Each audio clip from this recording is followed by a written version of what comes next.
Welcome to the podcast. I dissect important topics in culture, politics, and media through the lens of critical thinking, not tiresome hyperbole, annoying partisanship, or ridiculous demagoguery. Like the Marines, we are the few and the proud, independent, free-thinking voices out there.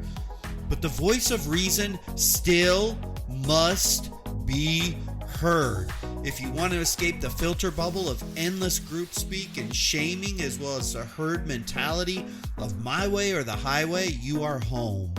Here we seek first to understand, then to draw conclusions. It doesn't matter what you think, just that you think deeply and be open to all perspectives. I will learn from you, you will learn from me, openly and honestly, with empathy for all viewpoints. In short, we will be critical thinkers here. I am David Hopkins, Professor of Humanities, your guide. My goal is to apply critical thinking, logic, reasoning, and analysis of philosophy and history to add context and understanding to our modern world. But enough with the formalities of introduction. Let's get started.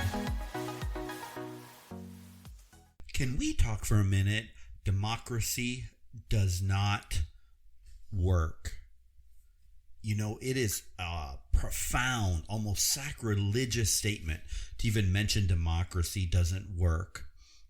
But what I want to do is to look back to the ancients and what Socrates, as Plato discussed in the Republic, talked about the challenges and the fears of democracy, and then also have a look at a French philosopher and who actually came to America during the rise of the United States in its early stages.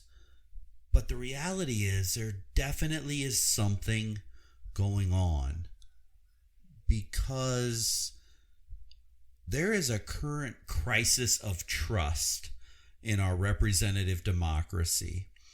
59% of the people have little to no confidence other Americans will make the right choices in voting. This is the highest level ever recorded. 73% of Democrats and Republicans not only can't believe that there is a compromise, but they literally say that they can't even agree on what is fact. This is incredibly scary and shows the problems unleashed by news media and monetization of cable news, talk radio, online sources, where facts are often geared towards the audience that consumes it, not what is non-partial and actually true. This is why, in general, I don't see cable news reporters as reporters, but rather activists. Someday I'll go into the whole media complex, fake news, as it needs a full analysis, a completely separate podcast. But for now, let's look at Plato and Socrates and some later philosophers. They literally nailed some of the huge problems that are happening in our democracy. Even before I begin, it's critical that you understand I wouldn't want to live under any other system. I surely wouldn't want to live in a communist regime, a socialist regime. I've served our country in the military. I love our country. I love democracy. But the reality is there are serious problems that are going on. And if we don't analyze what we don't do well, we can't get better.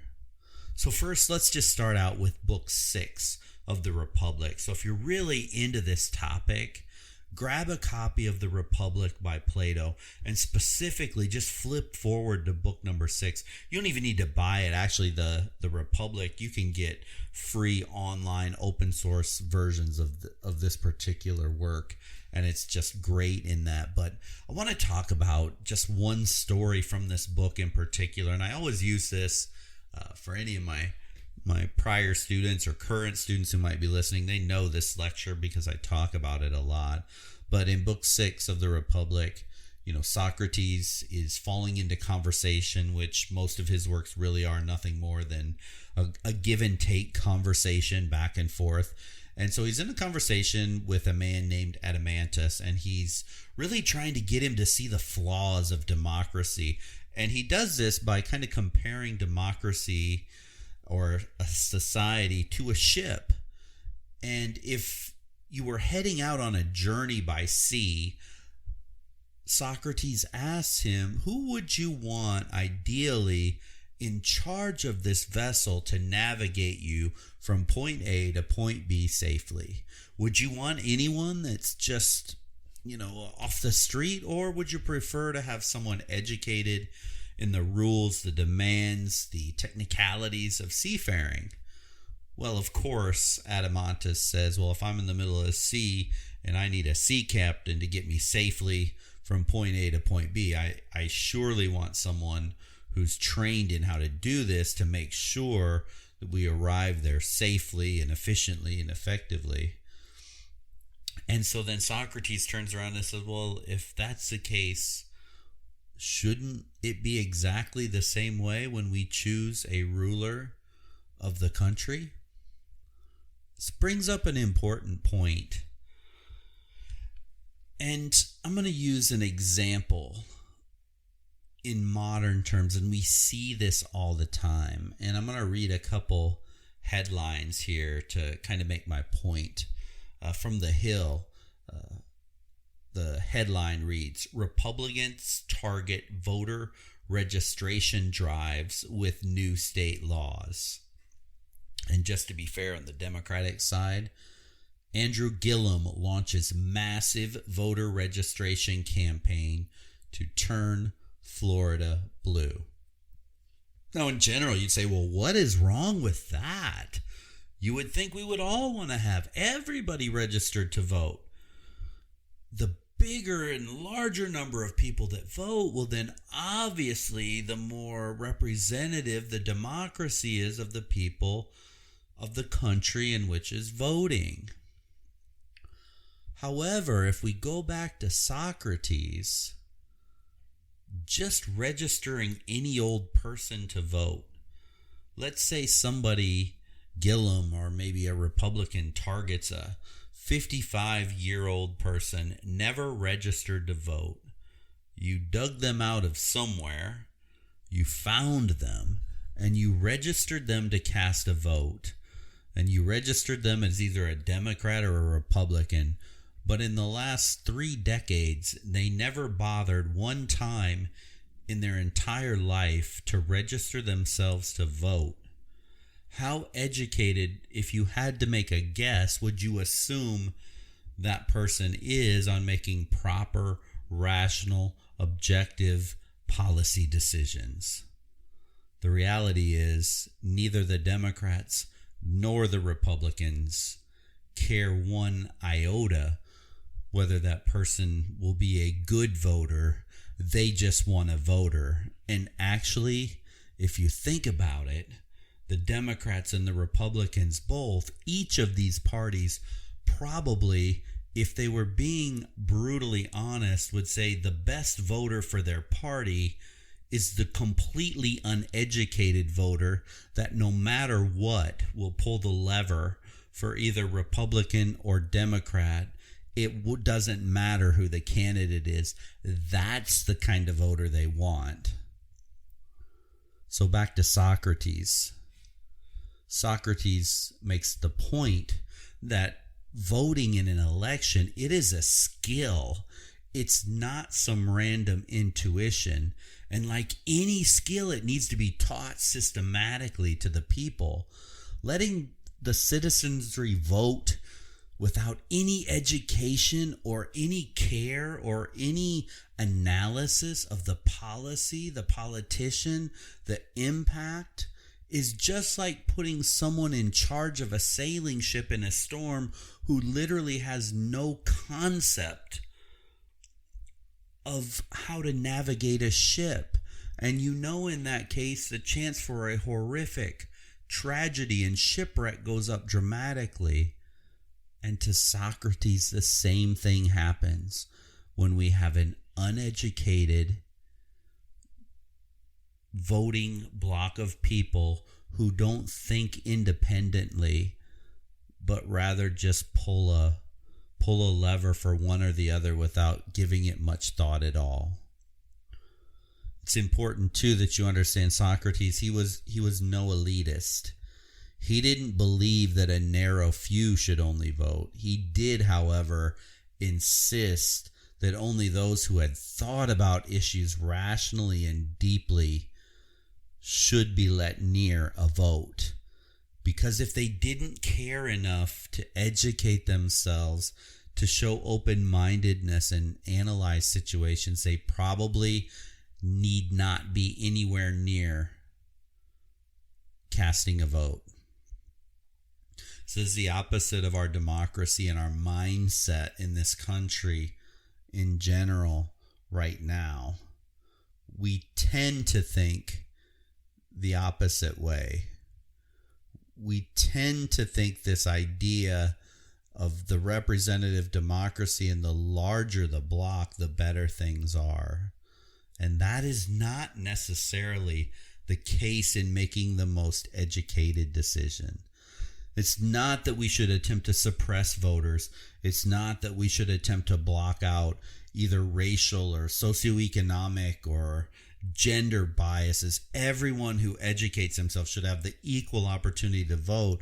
But that wasn't the concern of Socrates. The Socrates' concern was that our citizenry truly educating themselves, or are they following in and along the lines of demagoguery, which is our next topic? Because for Socrates, this was one of the scariest concerns. And he said democracy can very easily lead to something that is called demagoguery. And we've really forgotten this distinction between an intellectual democracy and a democracy by birthright. You know, we've given the vote to everyone without connecting it to any sort of wisdom. And Socrates knew exactly where that would lead, and it would lead to something called demagoguery. And I want to define this term so that we all fully get it, because some of you that may be very far on the left or very far on the right, you may automatically say, oh yes, of course, that's the Democrats, that's the Republicans, that's whatever. But let's break this down, what we actually mean and what Socrates was speaking about with this term. So a demagogue, which is demos, if we break the word down in Greek, the people, and agogos, which is leading. So the people leading. And who this is, it's basically a leader who makes use of power, of popular prejudices, false claims, and promises in order to gain power. Let that sink in for just 1 minute. It's a leader who makes use of popular prejudices, false claims, and promises in order to gain power. It's a leader that champions the cause of the people in ancient times in a manipulative way. And it's often associated with dictators, and they're appealing in general to the worst nature of people. Demagoguery, it's not based on reason, it's not based on even the issues, and it's not necessarily based on doing the right thing. It's based on stirring up two things: fear and hatred to control people. Stirring up fear and hatred to control the people. I mean, really, I don't even need to give you examples. Every single day in the news, you can choose your own examples yourself, and you can choose those from the left and from the right. And if you're having any trouble finding the stirring up and fear and hatred, turn on CNN for 35 minutes, and then after you're done, just out of good nature, turn on Fox News for 35 minutes, and you're going to get stirring up of fear and hatred. They both do it. That's why I don't consider them news. I consider both of them activists, which is more realistic when you turn them on. And I don't want to go off on a tangent here about the news media because I want to do a whole separate podcast on this. But you know, and I know, you're not listening to cable news to get the news. You're doing that to feed your own position in general if you've got on those hard, extreme cable news networks, because there's no news on those channels. It doesn't exist. And so they're a perfect example of this stirring up fear and hatred.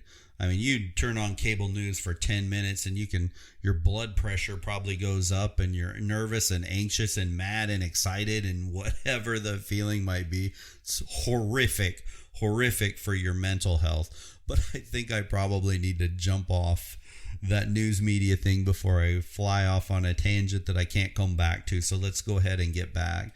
In the end, the final point on Socrates, really, we've forgotten all about these warnings about democracy. Democracy's the greatest.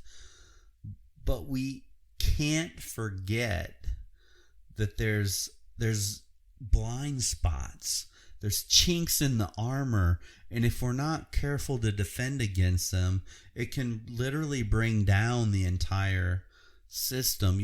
We like to think that democracy as it exists in the United States of America, it's this unambiguous good.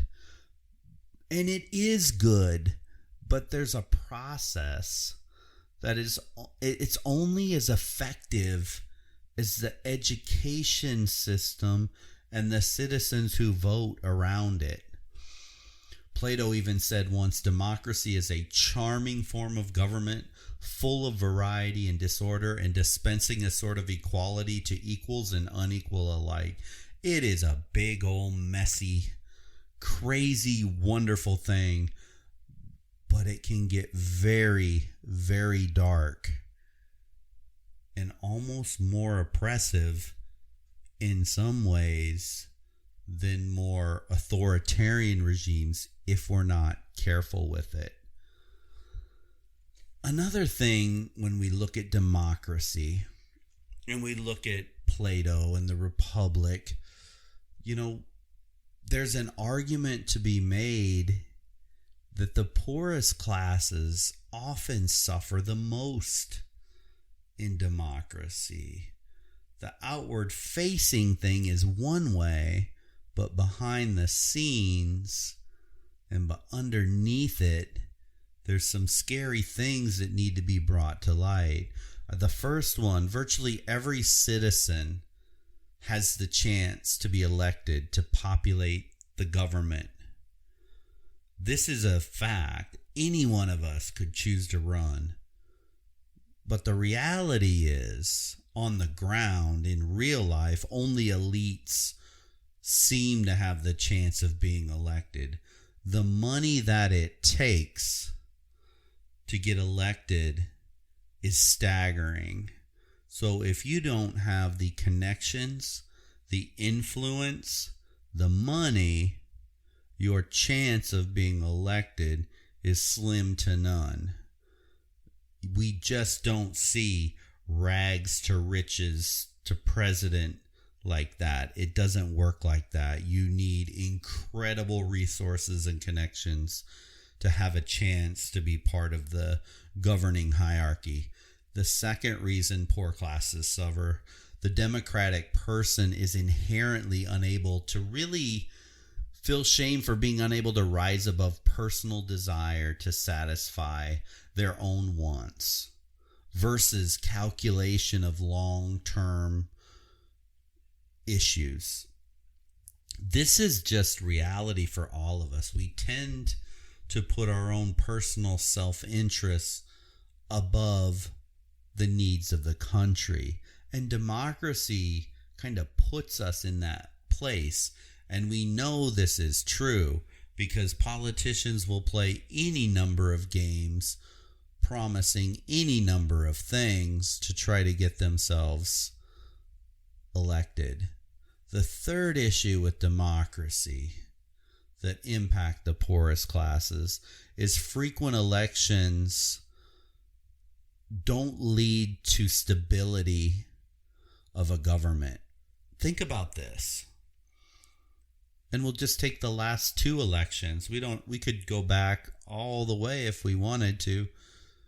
Barack Obama, elected president. When he was elected, the Democrats controlled the House, the Senate, and the White House. He got through one major signature legislation, and that was the Affordable Care Act. Whether you like it or don't like it, this isn't time for debate that, but he got that major legislation through. 2 years later, the Democrats lost the House. 4 years later, they lost the Senate. After he passed that one major legislative piece, never again did he pass any meaningful legislation of any sort. He didn't have the ability to do it. Donald Trump takes office. Last president, current president right now. He's elected. The Republicans have the White House, the House of Reps, and the Senate. He got through one major piece of legislation. A tax cut. 2 years later, lost the House to the Democrats. No major legislation passed. On the one hand, giving people the ability to turn over the government they're not satisfied with is a good thing. But on the downside, it leaves the country in a constant state of change. And so these elections come with very short-term interests involved. Let's contrast that right now with the most hardcore communist regime in the world, China. That president is there for life. He can build a 2-year, a 5-year, a 10-year, a 20-year plan, strategic plan for his country. It's built on a stability that they can do things in the long term. They can strategically think out. In the United States of America, in our current democracy, our politicians can't think more than 2 years in advance, because every 2 years the potential of the federal government turning over is a real thing. So, of course, since the politicians' jobs can be on the line every couple years, they tend to appeal to very short-term interests of the voters, not the long-term interests. I mean, they will talk and they will talk about generations and your grandkids and your great-grandkids and blah, blah, blah, and they'll talk it, but their actions never speak it. Their actions never match it because they can't. They know after they say the words that sound really good, they know for a fact behind the scenes that they may not be there in 2 years if they don't just appeal to the short-term interests. And that leads to insane waste, pork barrel spending, and I think we all know what that is. These little incentive-laden votes trying to splay cash around to this district or that district. You scratch my back on this vote, I'll scratch yours on another. That kind of garbage. And that does not help the poorer classes at all. So those are problems in our democratic system. And we don't really have an answer for them, really, when you think about it. But Alex de Tocqueville, going from the Greeks all the way to the 1830s. Fascinating philosopher, French philosopher, traveled to America in 1831. So America, through the Civil War, on the rise, getting bigger, gaining traction, overthrew Britain, and it's now a country, it's growing, and he came to the United States, and he's seeing democracy develop. And in 1835, after he visited in 1831, he wrote a work called Democracy in America. And it's fascinating to always look at these books and get the perspective of of people of our own democracy when you're not a part of it. And on the one hand, he came away with a really profound appreciation for the ideas, the habits, the institutions that made American democracy work. But I want to focus, and that's all great and I love it, but I want to focus on the downside of things, because he looked and he said, slavery and racism, boy, that may lead to some long-term conflicts down the road. So, oh my goodness, is that, especially after all the riots we've went through with George Floyd and the things that we're seeing. Would have thought that'd be gone in 2020, but here we are. He noticed this in 1835, and here we are in 2020, and it's still something that we're dealing with. But curiously, and most importantly, that I want to focus on in this is this concept that freedom of speech, which we have such a serious belief in. I mean, freedom of speech, that's a cornerstone for us. It's a cornerstone to our democracy. He said that can lead to a lack of freedom of thought. Interestingly, Tocqueville noted that the power of the majority, not just politically, but socially, at the heart of democracy, could become a form of tyranny, even worse than some of the most ruthless and horrific rulers and monarchies in Europe. It was noted that even a communist ruler or a king, for example, they can exercise physical control over a society. But Tocqueville added, a democratic majority could actually get so perverse that they could control thought itself. And here's one quote. Quote, "I know no country in which, speaking generally, there is less independence of mind and true freedom of discussion than in America." Wow. It almost seems completely contradictory on the surface. But if we stop to think, is it really that far off? I want to read that one more time. "I know no country in which, speaking generally, there is less independence of mind and true freedom of discussion than in America." And the argument goes something to the effect that America, we are susceptible, incredibly susceptible to the power of conformity, because we talk so much about equality, and we can actually causes us to regard distinction or being separate with suspicion. And Tocqueville even said, quote, "When everything is more or less level, the slightest variation is noticed. And hence, there's a strange melancholy in the midst of abundance." End quote.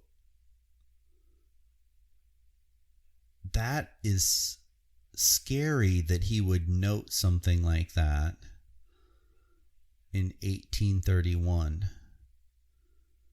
Look at the social media world that we're in right now today. Anything slightly misstated or misinterpreted or outside the normal status quo herd mentality will get called out, possibly shouted down, and shut out.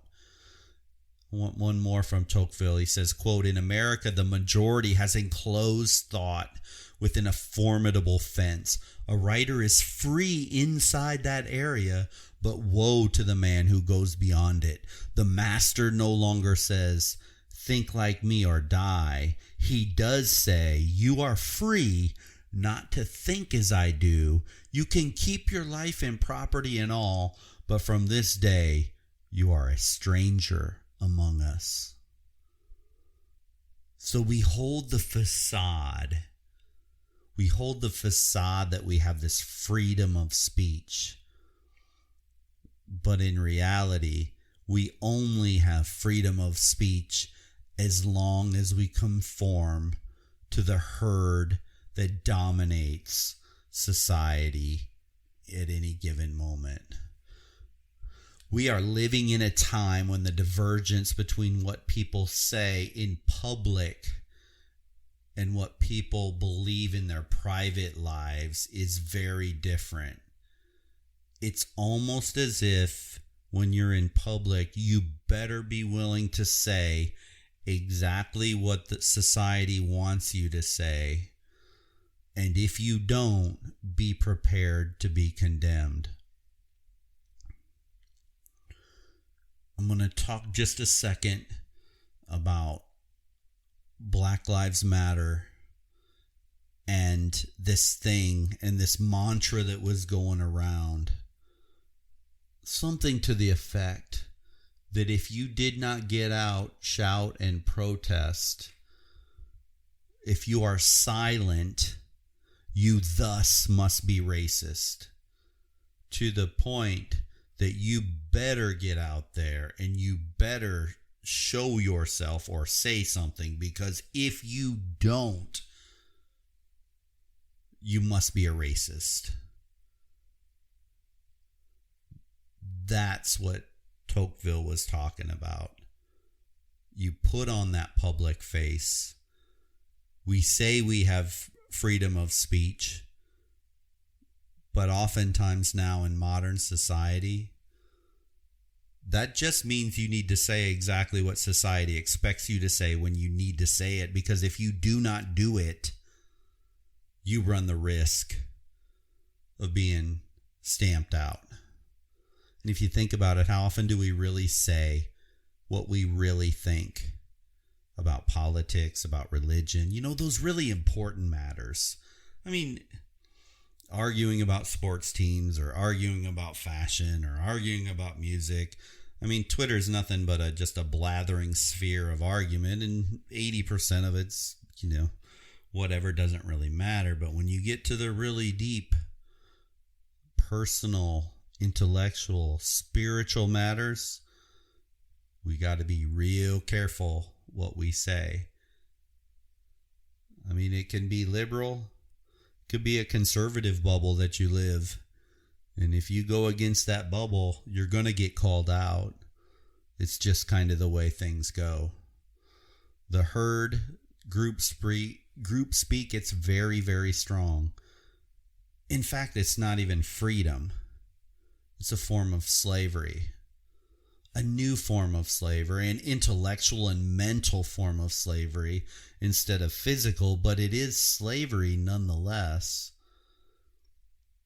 So how do we overcome this characteristic of American discourse that tends to lump everybody into one big mass? There is a solution, but we're not going to find it in the Democrat or the Republican Party, and it definitely won't be found in social media filter bubbles, and I guarantee you won't find it in cable TV news activists. It requires things. It requires reading. It requires studying. It requires thinking from alternative sources and using our mind to evaluate critically outside the roar of the demagoguery noise spewed out daily.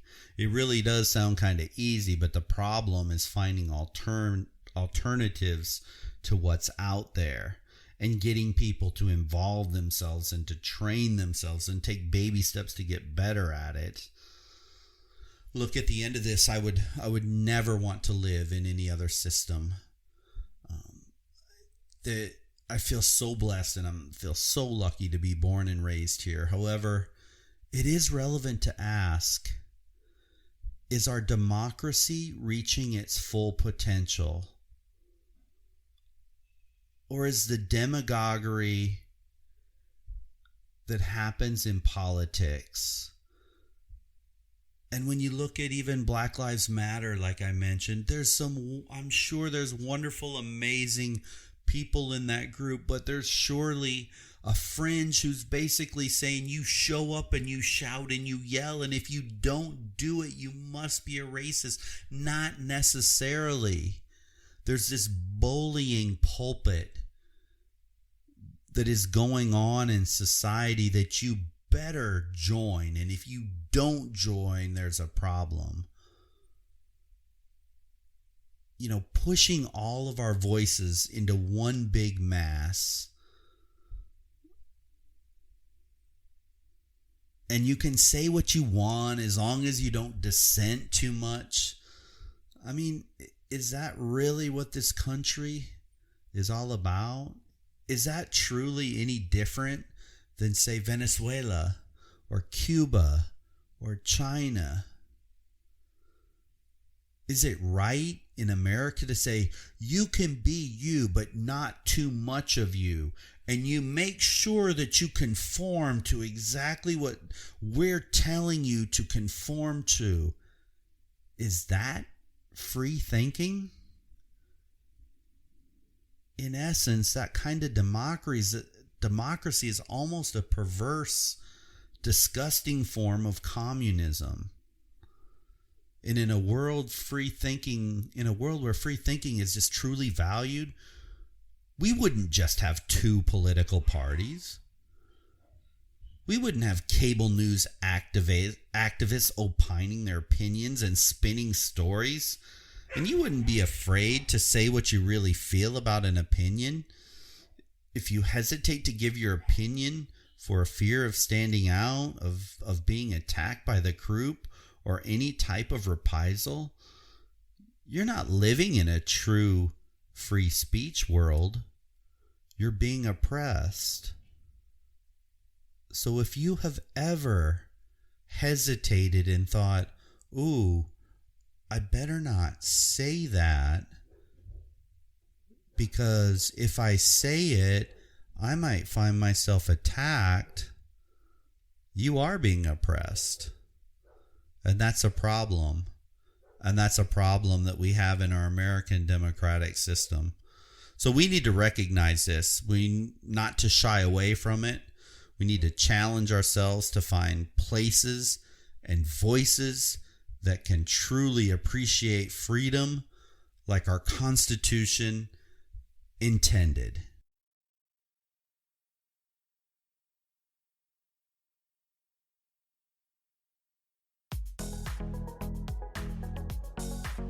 Thank you so much for listening. I hope you found value for the time you invested with me today.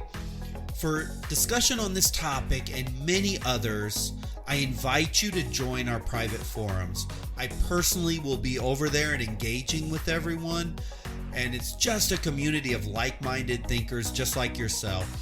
If you're not a member yet and looking for a community online that is very different, go to www.daviddhopkins.com. That's www.daviddhopkins.com. Follow the links and you can join us. The best way to expand intellectually is to engage in a real dialogue in a way that fosters growth, understanding, and rigorous discussion without all the name-calling, demagoguery, and flame-throwing silliness of social media and the rest of society.